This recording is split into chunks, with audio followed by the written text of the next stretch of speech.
Hello, neighbors. Welcome back to the Future Neighbor podcast. This is Daniel. And this is Katie.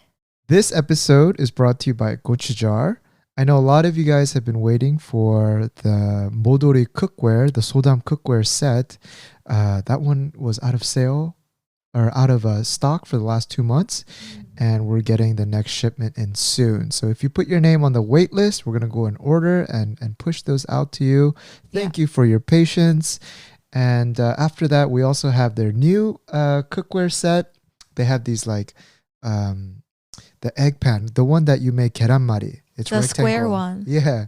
I'm still considering whether we're going to bundle that into a set.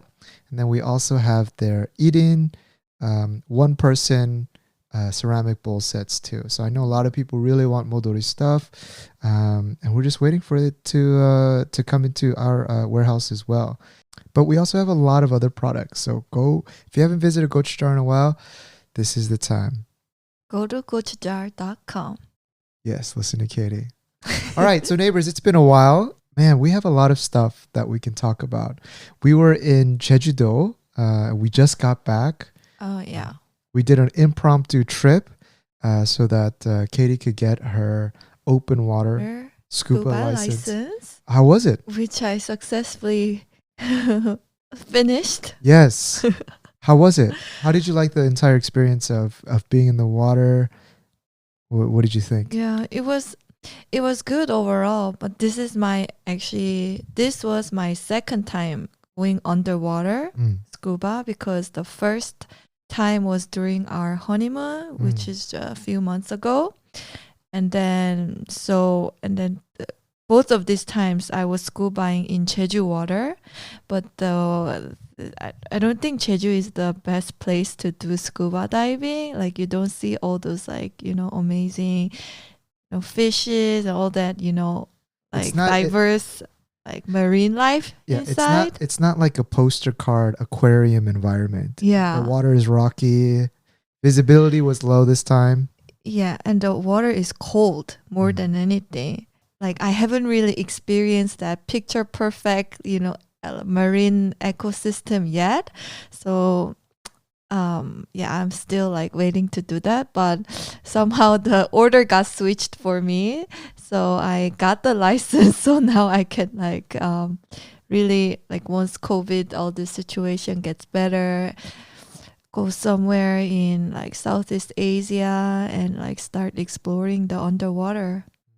It was pretty tough to do the scuba in Jeju for a beginner like me. Like, the water was cold, it was pretty choppy, and like you said, visibility is low, so it was really hard to do buoyancy.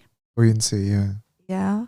So I think the first day I was like knocked out. I kind of felt like really exhausted, and I also felt really kind of like let down because this thing is so tough, and like, I don't know what I'm doing. Yeah, I saw your face because we also went with one of our close friends and his wife as well. Yeah. And we went as a group of 4. And when I saw you guys like come up and this thing is so heavy. When I see you guys come up out of the water in that lift, bzzz, and you guys step off, I could just tell you guys were like, why am I doing this? Yeah, why really. am I getting like, a license? When I was in the water, at one point that thought came through, like, what am I doing in the water right now with all these gears? And then I'm so cold, so like, I want to go to toilet every like hour or something.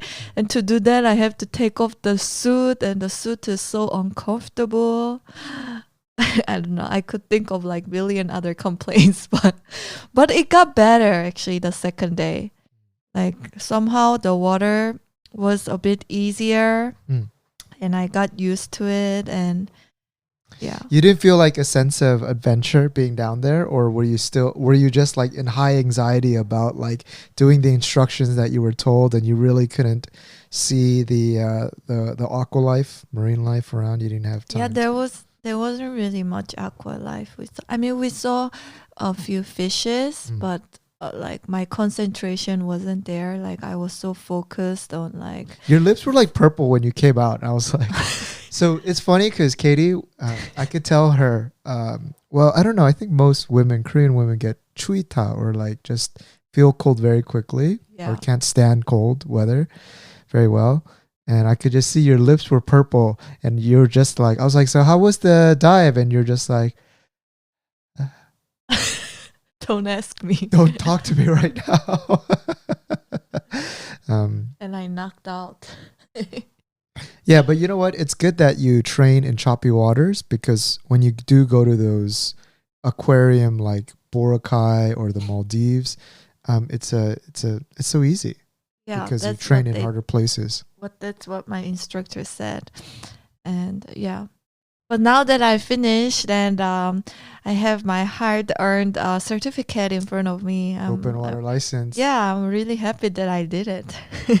Yeah, Nothing comes easy. that's right. But yeah, now I'm thinking about where can I go to actually, explore and really do scuba diving next. Like, Yeah, we're thinking of Palau. Well, Katie was getting her open water license. Me and my friend, we were doing just fun dives, and it was actually pretty fun. Like we did 6 dives over 3 days, and the first dive, it was like there was very strong currents in the water.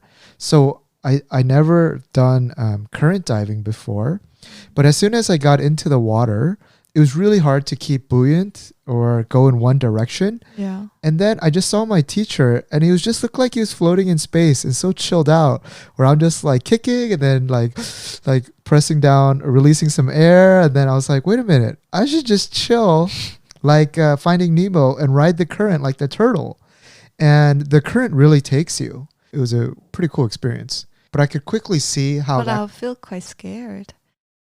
Because what if you get carried away Yeah, by the current? yeah. See, afterwards, because the current that we were going in, it would just go a little bit in a circular motion. So Yeah. we would go and we would hug the wall of the island, and we'd be going around. But he said there's down current. So what down currents are is that the current will drag the person down deeper. And so, for example, our teacher, he's a Korean guy, but he's been in Palau for a very long time, and he said in one case a diver died because there was a down current that took him, and even if he inflated his BCD and filled it with air, the down current is so strong that it negates that buoyancy, and it just pushed him down deeper into the water. I was like, whoa, that's insane. But so at nighttime, I went deep into YouTube, and I started to see all these like Yes, crazy and then that scared me even more. death stories. Yeah, my friend was like not a big fan of me sharing those videos, but for me, I like to look at them.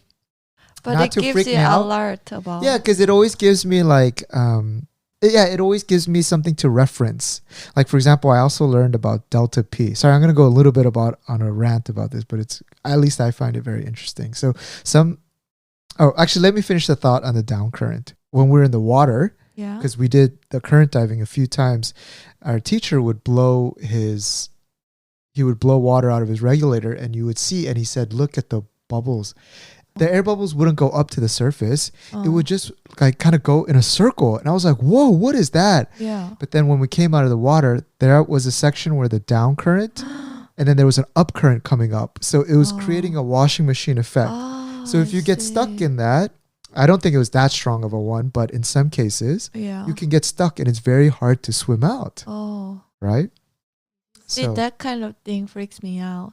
But I think those dives, it helps you gain experience, because you're like, oh, so next time I'm in diving, I'm going to be a little bit more conscious to check where my bubbles are going if it's a strong current. That way I'll know, oh, okay, that section, there's really strong current, right? So there's another thing that's kind of, I just want to talk about, because it's called delta P, Okay. and it's like a physics thing. It's like, let's say you have two bodies of water connected by, let's say, a pipe. One container is filled with water, and one container is filled less with water. So, of course, through, I want to say osmosis, I don't know if it's the right word. It's been a while since grade school science, but basically the big container of water through that pipe wants to equalize with the container that has less water. So I'll give you a few instances. So for example, some guy went to go clean a industrial sized pool, and he was in scuba gear, and he knocked off some of the debris that was blocking the drain. Okay. So as soon as he cleared away the debris, that big bass of water that's in the swimming pool is trying to empty out. So it creates a suction. Yeah. So then it suctions that the amount of force is tremendous, Yeah. especially the bigger amount of water. So as soon as he cleared away the debris, his wetsuit got stuck. His body got stuck. And no matter what he did, I think it was like I don't know. I can't give you the exact metrics or the measurements, but I think in the video it said it was equivalent to 1,200 pounds of pressure. What happened? He just died. He ran out of air. He can't move. God. Right? And so I think this is more for people who do like diving for a job, or some people go to clean a septic tank, but then the other tank that's empty, that the dirty tank is going to fill out to, some person from the company didn't check the levels of water, that they're equalized. Yeah. So as soon as that guy cleaned the debris, the suction comes and he's just stuck there. And then his buddy comes because the guy's panicking, and the buddy gets sucked in as well. Oh my God. And then the two got sucked in and created a perfect seal. And then the third guy was able to get out. Anyway, it's called Delta P. Just YouTube it if you're a diver. And see, I don't know. This stuff doesn't scare me. It just reminds me. It scares me. I don't know why you shared that. It just reminds me, if I ever see a pipe and I feel water coming, I ain't going near it, right? Otherwise, if I didn't see those scary things, I might be curious just to see, oh, look at, there's a crab being sucked into the pipe. Put my finger there and, could easily get sucked in. So, but anyway, while I'm on this tangent, actually on the last dive, I've never seen an instructor run into an issue. I think I haven't dived that many times. I would say around 15 to close to 20 dives now, somewhere between there. And I have the advanced. Yeah, I have the advanced license. But our teacher, as soon as we got into the water, I would say we were in the water for about 10 minutes, so we were pretty good on oxygen. He gave me the hand sign for something is not right, which is, well, I don't know why I'm doing this with my hand. It's audio. So what is this? How do I do this? It's okay. Like if someone says, how's the food? You put your hand and you're like, nah, it's okay. It's not that good. Yeah, iffy. Yeah, that's the hand motion. And so the guy gave me the, it's okay, kind of hand motion underwater, which means something is wrong. Yeah. Yeah, it was strange because he was in front of us, and then he gave me the sign, and I was like, oh my God, that's the sign. I've never actually seen it underwater. Exactly. I only see it in textbook and like on those boring training videos where you're like, yeah, whatever. And not from a instructor. Yeah, never from your dive leader, I think, right? Yeah. So I look on the ground because my buddy was behind me. My friend we were diving 3 people. My buddy was in the back. The dive master was in front. He gave me the sign. And then I see him diving to pick up something, right? This metal thing. And I was like, that's strange. I realized I'm pretty slow. Maybe it was the amount of You're pretty slow underwater. Yeah. So in my mind, because I thought what he was doing was picking up metal trash. Right? Because you want to keep the thing clean. So I thought he was going to pick up some random metal scrap piece that he found. Yeah. But then he went to the bottom of the ocean or wherever we were diving. It wasn't that deep. Proceeded to take off his gear, his BCD and his tank. And I thought that was so strange. I still haven't figured out that came off of his tank because he had 2 tanks, and that metal, what it was like a metal attachment that kept the 2 tanks close to each other, or it kept them connected. That metal ring piece. Yeah. I don't know why, but the thought that I had in mind was when I used to go play golf with my dad, sometimes like what he'll do, he has that little device, and then if I'm taking long or something, he'll go to the edge and he'll try to fish out some Titleist balls.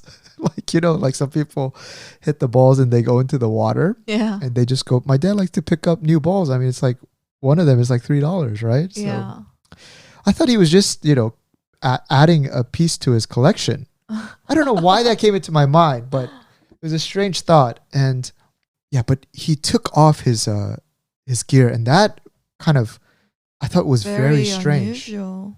It still didn't recognize, I still didn't think that it slipped off of him, because for me, I was following his butt the entire time. So I thought if it would have slipped off, I would have seen it. I didn't see it.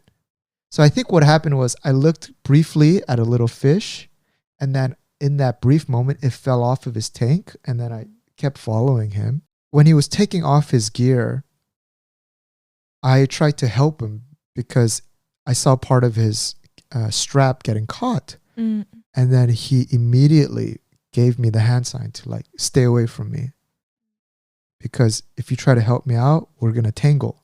So I was like, oh shit, he gave me the strong like stay away. So I was like, okay.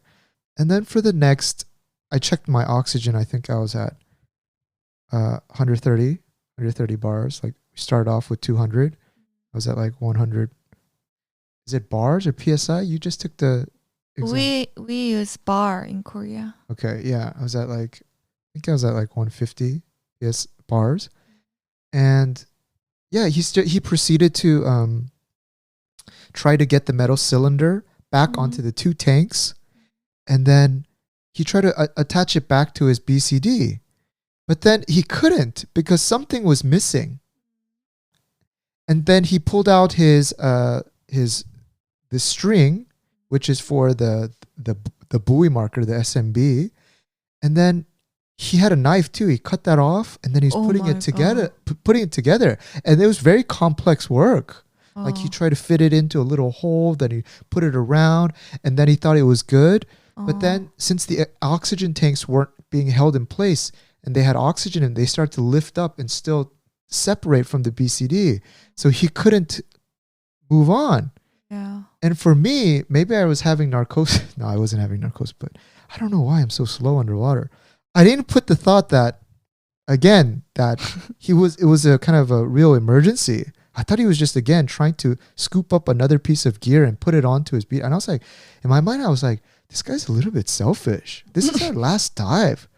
Shit, just take it in your hands and just dive, or like continue to let's go on our tour and keep looking around. And so I messaged my friend. I was like, I looked at my oxygen. I was like, I'm not going to waste like 20 minutes just watching this guy trying to collect a few extra golf balls in my mind, right? So I started to swim around. And my friend like realized that this was an emergency for him. And so I tapped him. I was like, hey, let's go look around this little reef while this guy is doing his thing. And my friend, he didn't agree, or he didn't follow along. So I just started like looking around close to where that guy was too. Like it's my dream to see a little octopus. Like I really want to see an octopus underwater. Yeah, we still haven't seen one. Yeah, I really want to see one. That's something I really want to see. Yeah. After My Octopus Is My Teacher, that documentary, Me too. I gotta look for something that looks like a soccer ball. Yeah, and make friends. Anyway, I thought, okay, this is my time. As I was kind of like swimming around that area, in the right side of my eye, I caught something shiny. I was like, what the heck is that? Things are getting exciting. And so I picked it up. And you know what it was? It was the nut bolt that had fallen off of his, that metal cylinder that attached it to the BCD, which he was trying to find. Yeah, it's insane that you found that in the middle of like the ocean floor, right? Yeah. So here, my little impatience paid off. So I was like, oh shit. So I went up to him, I tapped him. Yeah. And I gave it to him. And then I could hear him underwater going, whoa! This is like a heaven sent, right? Yeah. So then I think with that, he was able to like fasten it. And then we went up. Or Did we you guys continued on. go? No, we Oh, had plenty continue. we had plenty of oxygen. Oh, okay. So So- continue with your dive. Yeah, we continued to finish off and we went. But it reminded me, and when we went up, I asked him like what went wrong, and he explained that it slipped off, and he was like, this is the first time anything like this has ever happened in my 25 years of diving. Which only Wow. reminded me that no matter how confident you are with something like scuba diving, shit can go wrong. Yeah, you always have to have yourself in check. So you got to know your basics. So like, yeah, when it comes to scuba diving, I think you really need to know your basics. Yeah. Like I think it can be fun, but at the same time, it's like many things can go wrong. Like even when I was just training, Mm. and then like yeah, I was also training with my other friend, and then like my instructor was telling us how to use the compass in the water, so he would have to do one at a time. So like while one person waits holding onto a rock, the other person will go with him to like navigate with the compass. Yeah. And then when I was like just holding onto the rock waiting, I was like, I saw them going along one side, and I just suddenly lost sight of them. I couldn't see them anymore. It just felt like completely I'm all alone in this ocean. Yeah. There's nothing around me, and I kind of felt scared. Yeah, even in that short moment. But don't you, the one thing that I like about scuba diving is I think it's the closest feeling to space because it's Oh. silent, it's meditative, you're weightless, and then you're discovering. And it's dangerous. It's dangerous. You're just floating like in space. You're floating in water. But right? I don't know if it's I still don't get the silence part. I feel like I'm the noisiest person in the ocean with the breathing and breathe out and all the bubbles. I feel like I'm disrupting all the fish. You think the fish are like, you think it's like an orchestra going on, like a symphony I'm like going the on? noise pollution there Oh. because in my ears I sound so loud. No, it's your breathing will get better. It's probably because you're like, Yeah. you're sucking up all the oxygen. But Oh. yeah, I mean, you don't really think about anything else. You're just floating in water. That's true. I think it's almost blissful. For 30 minutes, you're away from everything. Yeah, it's very nice. Oh, by the way, on that trip when we were going down before that emergency happened, I saw 광어, which is in English it's flounder. And I'm still amazed by how dive masters, what they're able to quickly find fishes. That flounder was huge, Yeah. and we were like, that was a rock that we were like slowly about to glide over. He said, "Stop, take a look," and I was like, "What is he pointing at?" And then Oh, I saw the flatfish, and its eyes are going crazy because really? the thing is like, am I detected? Am I found out? Am I find out? Am I find out? Am I find out? And then like its eyes are just going crazy, looking at my friend, me, and my my dive master. God. So like, am I discovered? And his eyes are going crazy. Like look at like Google like a flounder's eyes, and it's just, it's like R2D. Yeah, and we went over, but that was something else seeing it as well. But anyway, that was just a glimpse of our experiences of scuba diving. You weren't able to do the deep dive. Well, maybe you can get your advanced license as well. But next time, if we do go to like a Palau or a Boracay or Cebu or or Guam or yeah, or maybe we even do so like many a places. live on board. It's like you take but it's kind of expensive. But we rent out one of those. Yacht. It's not like a yacht, but it's like kind of something like that. We'll just call it that, and then you live on it for 5-6 days. And they take you out very deep into the ocean to go see big fishes. I mean, I'm excited, but I'm scared too at the same time. You will love it. You're going to gain such a deep appreciation for the ocean. And apparently, Egypt is like the scuba haven. Yeah, I do want to go to Egypt now. I think the Red Sea, a lot of coral reefs But I'm happy, Katie, that you're able to get it. I mean, all of these. Yeah, me too. I feel like I'm ready to now just explore now. Yeah, it gives us it makes doing these like activities makes traveling to another country much more, even more enriching, right? Yeah, Rather than because just going now to you have cafes, going to like a restaurants. purpose. Yeah, to go and Yeah. so during our Jeju trip, we besides the scuba, I think we were fascinated by that little cat. Oh, such a cute cat. We came across a British short. Was it short hair? Is that British short hair. yeah. And the funny thing was, it had the grumpiest face on a cat we have ever seen. I We know. posted it on our Instagram, so if you're following us, I'm sure you've seen it. But it looks like I've never seen a cat that looks that funny. It looks like it's So something unique. out of a comic strip. Yeah, it looks so cartoonish, right? That's why, like a long time ago, I did come across this cat on Instagram, Yeah. and then I was like, "Oh my gosh, this cat is so unique, and I love it."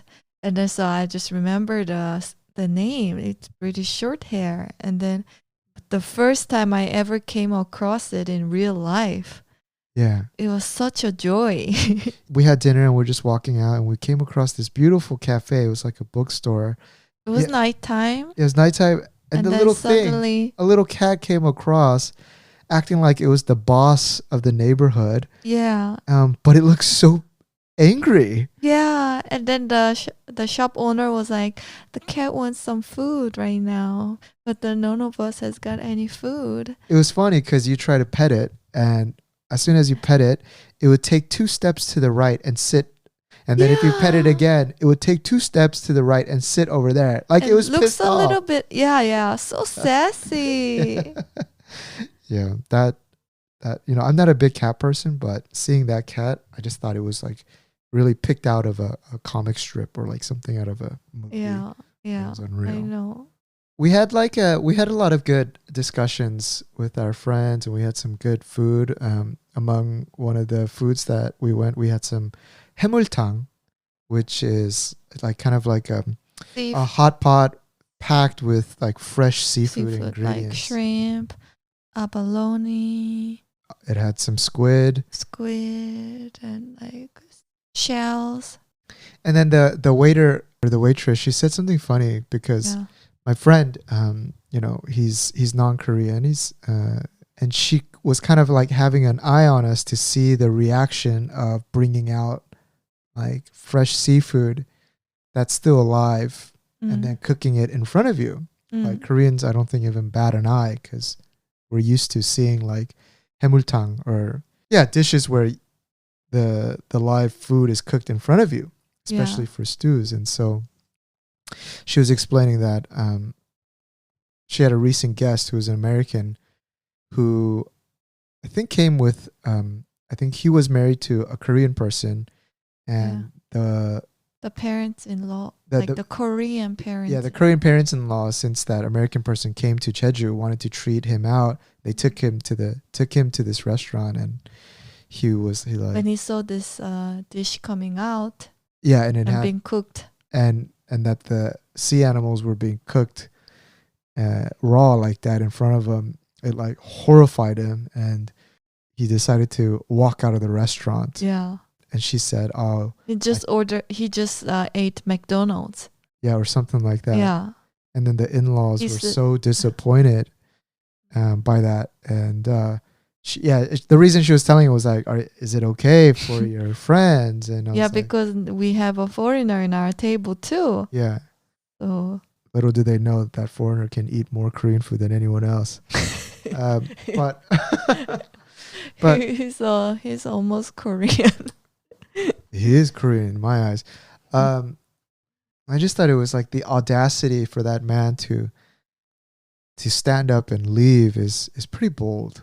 For me, I just couldn't get that out of my mind. Like, especially if you're in front of your parents-in-law. Yeah, in front of your in-laws, they come to treat you something, and for you to go and stand up and leave, I just like, man, the sense of individualism is so strong. I think especially among Americans, I I don't know, or maybe I become too Koreanized. I don't know, but I just couldn't imagine that situation. Like, I might be like, I'll just take the vegetables because I don't believe in it, and I'll still stay at the table and kind of make the situation comfortable, and Yeah. have a few pieces of shrimp, whatever. But to stand up and walk out, I don't know. That No, caught my attention for a little maybe bit. I couldn't think maybe imagine it. for him, first of all, maybe he's not really familiar with the Korean culture. Mm, Maybe he hasn't been in Korea for that long. mm, So maybe the shock was too strong for him. mm. Me, yeah. But I feel like this could happen to a lot of like couples that are coming from two very different cultures, like Asian versus West. Yeah.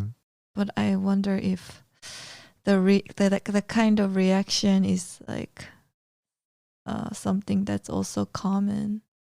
Is it only Korea that would cook something like live at your table?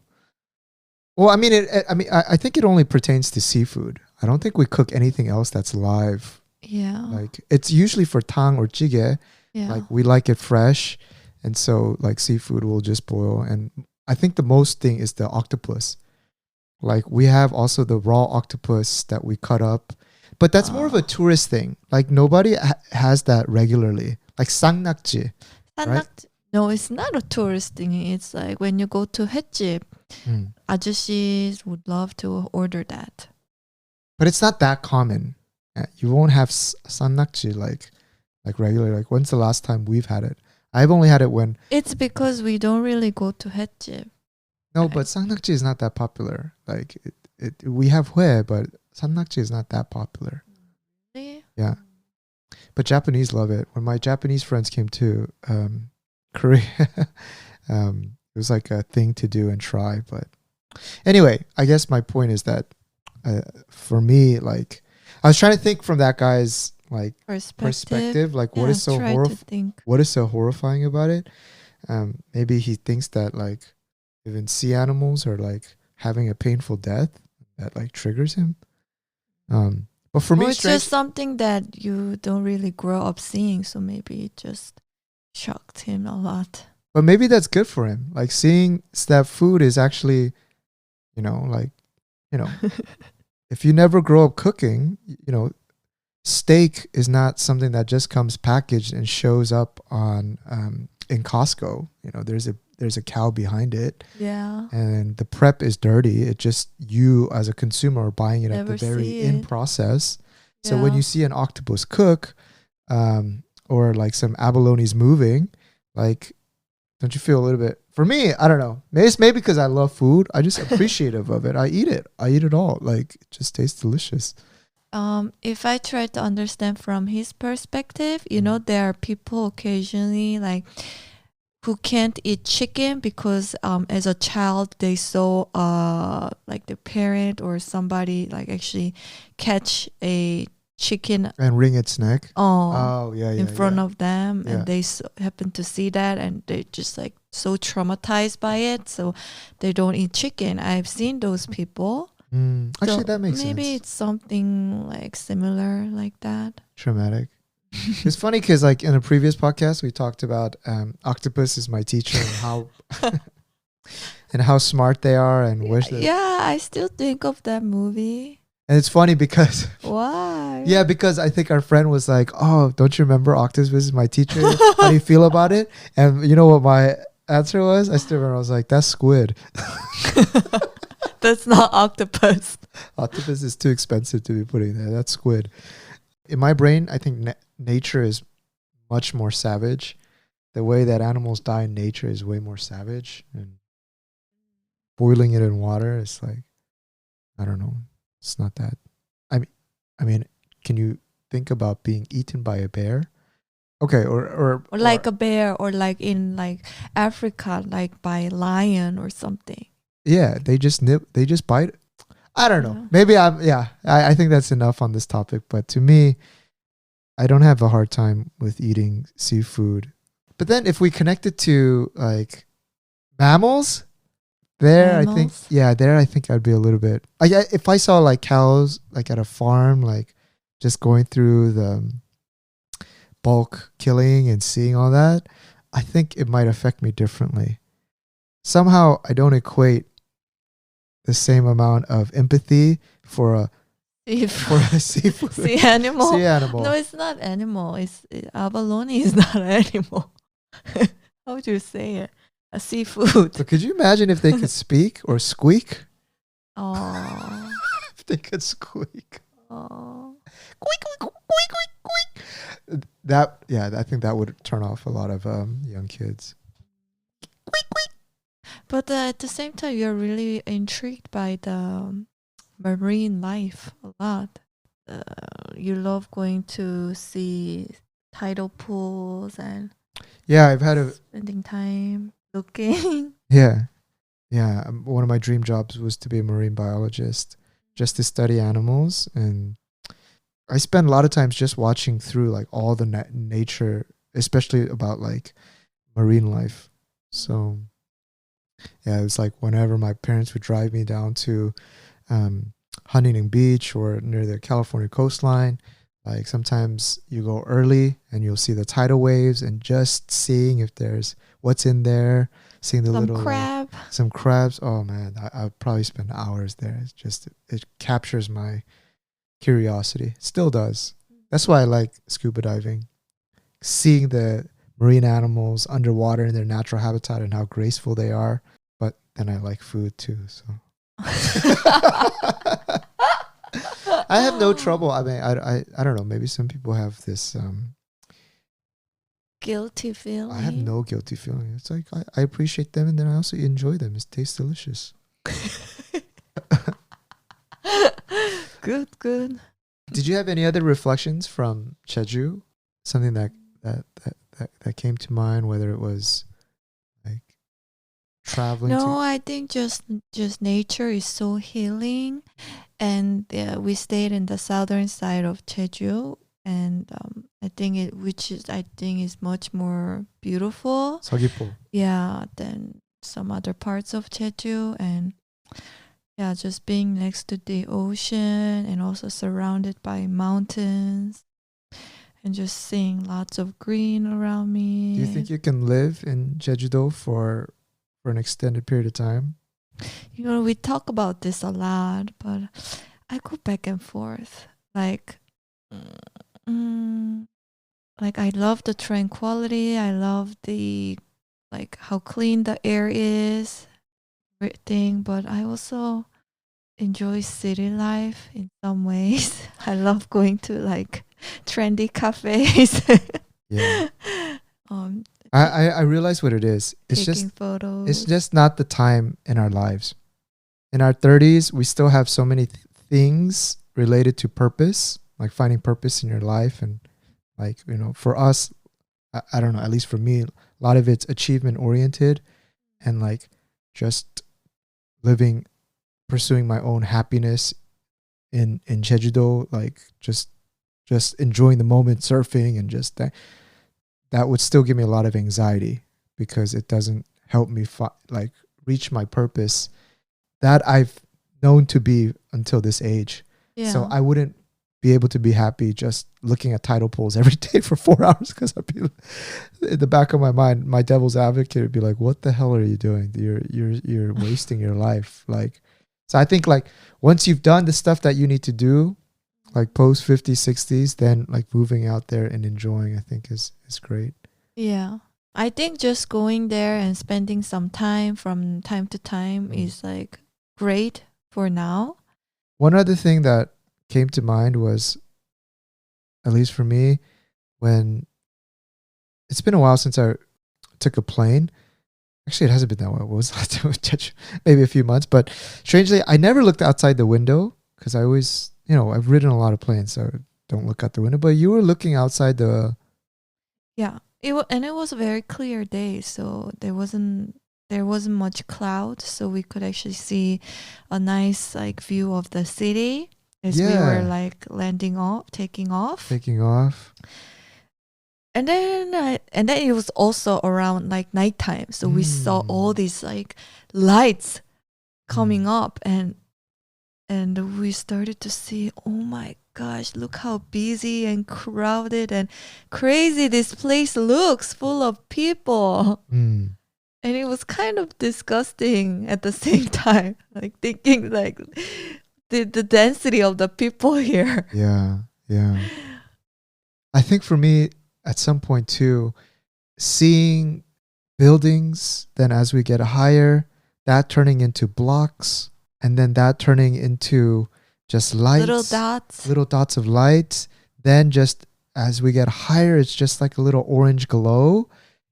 And then that orange glow becoming smaller. It's like it's like when you're in your browser and you control plus, you're zoomed in too much into your browser, and then where you press control And then zoom minus, out. zoom out. I just feel like it's such a metaphor for like how much we're in our heads at ground level. But as we like ride a plane or as we zoom out, none of that shit even matters. Yeah. Like what's in my head to the reality of the world, it doesn't matter. For me, it was such a comforting thought.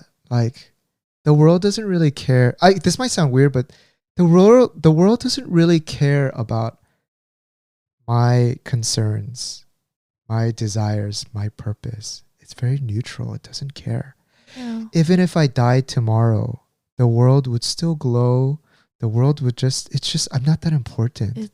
The things will go on. I'm not that important. Yeah. Not that important. That's what I realized when I was like seeing the world as a whole. Like I've just been taken outside of this world. I'm in a plane, right? I'm no longer in that, right? I just like, if I died, this thing just beautifully moves on. This music just beautifully flows. And Yeah. and why that was comforting in some ways, it could sound weird, but life is whatever the narratives you put in your head.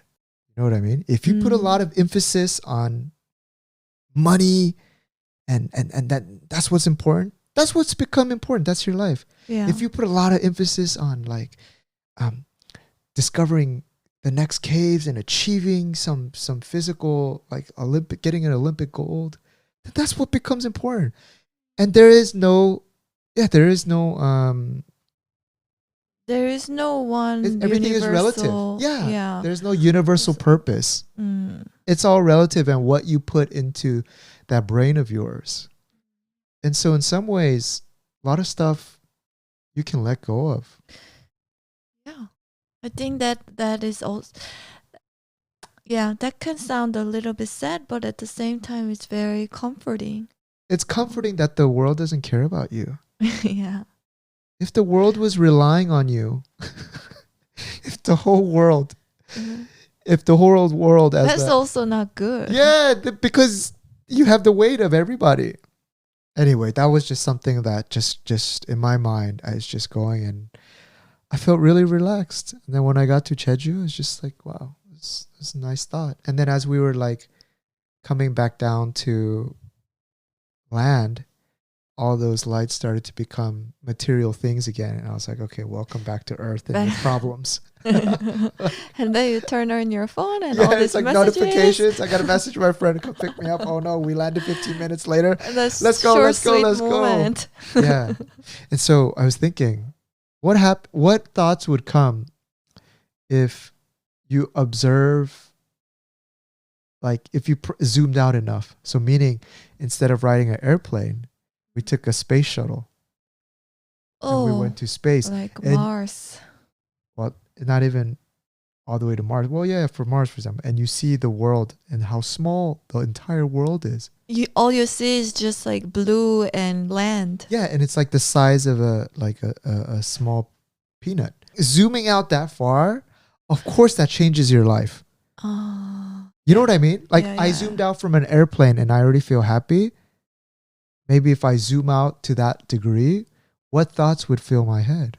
I don't think it would be this alien talk. I think I would come back with maybe even more. Live life. I don't know. To the fullest. I don't know. I got to make enough money now just to go and see what that means. But surely something like that would at least that's my hypothesis, like seeing the world and how small it becomes in the big perspective, in the big vastness. I think some type of deep appreciation, curiosity, spark of interest, or Yeah, and just like not to be so tangled about little things. yeah. Yeah, I already felt that way from this trip, and I think in some ways that's why like little breaks like this away from home is quite like important. I'm pretty sure like in a few weeks or months we're gonna kind of forget about this experience and feel jaded about everyday life again pretty soon. Exactly. But like little trips like this kind of give you a good reminder that like yeah, you can be nobody but at the same time everybody. So whatever is in your head. Exactly. But then I was thinking with the space flight that I'd probably miss my space flight because Why? I'd be nervous about the rumbling of the seats as the rockets start igniting. And so I want to go use the restroom. By the time I'm in the restroom, the doors would have closed. Now closing. Gates to departure. Flight number 327. Last call for Daniel O. Last call for I'll be in the restroom like, oh no, I gotta go. Yeah, you need to fix your stomach problems before you go to space. I hope they have a large diaper for me. So I'd be so scared. Riding on a rocket and the amount of rumbling. God. The thing is, I realize you Or maybe someone could like put me to sleep. Like I'll just take so much Vicodin, but then I wouldn't be able to appreciate. I wouldn't remember the image of what it looks like. It's a big conundrum for me. No, I think it's because you have this. You're not a big fan of doing things from the air, from the sky, like paragliding or bungee jumping. Yeah, You're no fan of those things. I don't So like you thrill. already have I like that adventure. fear. I like adventure, but I don't like thrill. This is something I've been able to verbalize. I think now. that our friend kind of nudging you to try this like skydiving or paragliding, this like in the sky adventure, but you're like so determined. No. No, I think I'm happy with my feet on the ground. What about bungee jumping? I think the amount of anxiety and actually I would do jumping out of an airplane over bungee jumping. Really? Yeah, because I think bungee jumping, once you jump out of the airplane, it's just like that's it. So you don't get that like drop feeling. I don't like that drop feeling. Up and down. I don't like that drop feeling. With the bungee jump, it drops. Your stomach falls to your stomach. I mean, what am I saying? Your heart falls to your stomach. That dropping feeling. I hate that. That's what I don't like. Anyway, that stresses me out. I can already see from your face expression. I already feel anxiety even just thinking about that feeling. Yeah, but I'm not really good with those thrills either. I realize now when we ride the airplane, you always hold my hands when we take off. I think you get scared too, Katie. No, I don't. I think you like me to hold your hands, but Okay, so now it's flipped to me. I have no problem with planes until I met you. We have a few minutes, and maybe we should talk about the Chuseok. So Chuseok was Korean Thanksgiving. We weren't able to do a full episode on it, but Katie was able to, all right, we did basically a full Korea tour. Yeah, because this is our first Chuseok together as a married couple. And so in Korea, when you're married, you visit both of your parents' side and like pay them a visit and then do those like rituals together. So from my side, we like went to my house and visited my grandparents' tomb, the mountain, and then we also met up with our like family members and our ritual got very simplified over time. Usually we would do it in like the first son's house, like lay out the whole table with all these like dishes and It's called fruits. Jeza. Jesa, but Yeah. yeah, but now we have simplified things a lot. So we just meet at the tomb in the mountain, and then we do the bow and all these things, and then eat like share some like fruits and like dog rice cakes and stuff there, and then it's done for us. But then after, so this was in my house in Busan. Mm. But after we went to your side, but your parents are all in America, so we went to your grandma's house in Jeollabukdo. Yeah. So, by the way, we were driving all this time. So it took 4.5 hours to about 5 hours to get to your house.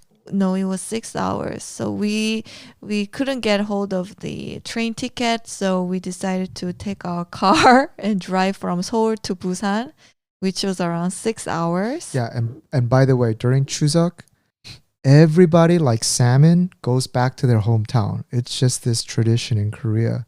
And so it's like the worst traffic. Yeah. The worst traffic you'll Yeah. ever see. So anyway, when we went to your house, it took about 6 hours, which was Yeah. not that bad. We went at a good time. Oh. And then from your house to my grandma's place took another 4.5 hours. And then at my grandma's place, when we went back up, when we went back home, which is usually when the traffic is the worst, it took us literally 8 hours, right? 7 to 8 hours. Something like that. It was back-to-back traffic, and usually that should only take us 2 hours, 3 hours. 3 hours, yeah. Yeah, but this was so crazy. Like we were just living in the car basically. It wasn't budging, and there would be another like some car accident and blocking the already heavy traffic, and then yeah. How did you like visiting my grandma's place? I love it. I love that. Well, before I think you described your grandma's house to be kind of like not a favorable place, all run down. Kind of like, yeah, you kind of scared me. So in my mind, I was thinking like, oh, I don't know. Like I'm not really, I didn't have like a good picture in mind. But when we got there, it was such a like old style countryside house. Like both my grandparents lived in the city, so I don't really have that experience of going to the countryside to visit my grandparents. But your grandma lives in the countryside, in the like middle of Jeollabukdo, like in the like surrounded by mountains. It's a farming village. Yeah. So and then the house was like such a like old style house. It's kind of run down, but still it looks very nostalgic, and in my eyes it looks very cozy and pretty. Yeah, that house has been there, according to my mom, for over 150 years. And it's made out of like mud. It's 황토집. Yeah. It's like traditional straw and mud house. And it's actually very hard to see. Yeah, and then she has like a small yard, but they have like this huge persimmon tree. The other side, there's some pumpkins like growing, and it's actually, yeah. It's and really there's hard the to 대추나무 too. 대추 Yeah. 뭐라 그러지? Jujube tree. Jujube tree. It's like if you watch the movie Little Forest, this is exactly how it looks in my mind. So I was so mesmerized by it. And then it started to rain, right? Yeah. And then like that old house has a little, what do you call it? It's not madang, but it's like where you sit, where my grandma's always sitting and cutting fruit. Yeah. That little, not terrace, that's such the wrong word. 그거 뭐라 그러지? 앞에. 마룻바닥? I don't know. Yeah.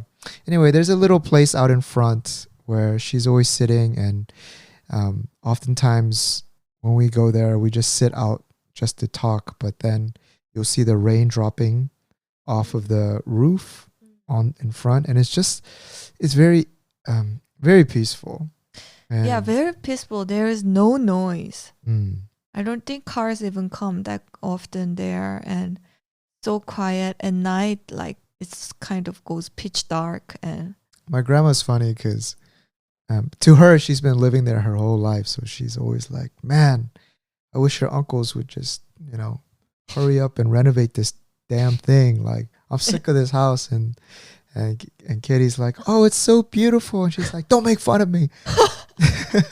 놀리지 마. Kitty's like, "Yeah, it's so nice and peaceful," and she's like, "Hey, this is an old house. Like, um, it's like people from the city want that kind of peace and sort of tranquility, which is, which a lot of people. I mean, if you Airbnb that place, I'm sure it would go for good amount of money. I think so. If you like do a little bit of like renovation inside, yeah, it's just like. Yeah, so I'm happy that you had a good time there, and my uncle actually did rent out a pension for us the night before. And like I have a ritual where like me and my cousins are close on my mom's side. We're all about similar age. And so it's fun because a lot of my uncles, yeah, we're all somewhat very close. And so when we get together, it's a very familial kind of environment, and all of us getting together. And we got so drunk the night before. We had a barbecue and talking all this nonsense, and right? It was very fun, right? Yeah. It's not like this kind of like adult to child kind of barrier. They're all they mingle well and have a lot of fun, right? Yeah. And to be honest, like as a woman, I was worried about going to your my side. your family side, because typically it's like the woman is like stays in the kitchen, doesn't even have time to like stay out. It's like always working or cooking, and so it's not Chuseok is not a day that women look forward to generally. Yeah. But your uncles and like your family members were being really nice and considerate. That's just how it is. Like, so I was really relieved and thankful. All the guys, all of our uncles, they just clean, they cook, and all of them. That's just how it was. I know. So. But even if in my side, like when I look at my side of the family, it's always the women who's like working, preparing for the 제사, whereas like all the men, including my dad, they don't budge out of the sofa. Oh, okay. They're just always in the sofa, just talking while the women are so busy in the kitchen. And I really never really liked that growing up. But then what can you do? I wish I could experience that. I wish I could experience that. What do you mean? Well, when I first came to Korea, they told me to come the day before. I was always the one making all of the Korean pancakes, perilla oil everywhere, like trying to put all the little spam pieces into that little toothpick and trying to make and then you got to make all the like all the other types of chon, and I just end up smelling like batter the whole day, and it's just like, when are the emos coming? When are the 외숙모's coming? They come up the next day and they're like, "Oh, Daniel 고생했네. 맛있어." But yeah, I think every family dynamic's a little bit different there. You got lucky. Oh yeah. Then I realized I married a right man.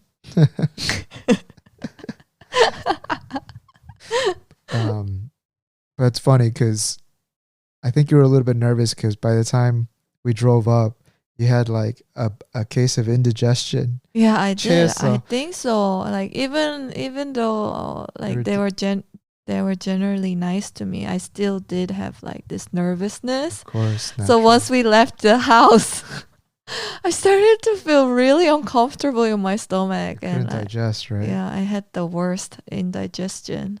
Yeah. Like until the next day, I couldn't really eat anything. Well, every time we go to Busan, I think I've had like 최소 like 7 times in Busan. So I think I know where it's coming from.